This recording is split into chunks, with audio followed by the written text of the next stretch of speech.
This week's Torah reading, Vayakhel Pikudei, begins with Vayakhel, with Moses, Moshe Rabbeinu, gathering the entire corpus, the people of Israel, and repeating to them things that they know already. In fact, in this week's Torah reading, we are going to find that we've heard virtually everything that is contained in this series of readings in the past 3 weeks of readings. One must ask, why? Why repeat them at all? And the second question is, why repeat them here?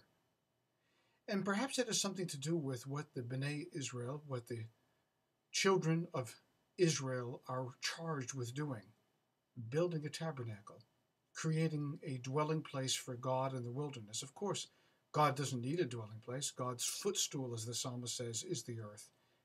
But God doesn't need to be put in a place, but for some strange reason, we feel compelled to need to put God in a place. We need to give flesh to idea. We need to create a place, a specific locale that we can call Kodesh, when in fact the entire universe is Kodesh, is holy. Let's get back to the initial idea, the question of why we have so much repetition that takes place here. We need to understand what has come before. That is, by the way, the answer. We need to always understand what has come before to put it in context to what is now. For we are not a standalone individual in a vast universe. We are the end result of thousands of years. We stand on the shoulders of civilizations, what we call in the Judaic tradition, Zechut Avot, the merit of our ancestors, and we acknowledge this every time we say the holy prayer called the Amidah. God of Abraham, God of Isaac, and God of Jacob, we acknowledge before we begin to even utter the first sound of a petition before the Kisei HaKavod, before God's holy throne. That is, we have to know where we've come from to know where we stand today. That is why there's repetition, building up to a crescendo, so that ultimately, when we've crafted a place for God to be, or a place that we call where God is found, that we know why we're doing it, that we have all of the precedents that have brought us to this place.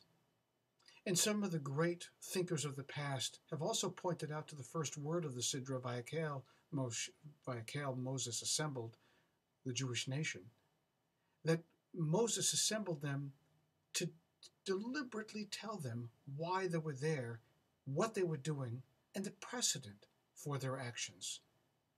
Because Moses understood, almost in a prophetic way, that the moment that they would forget is the moment that they would forfeit.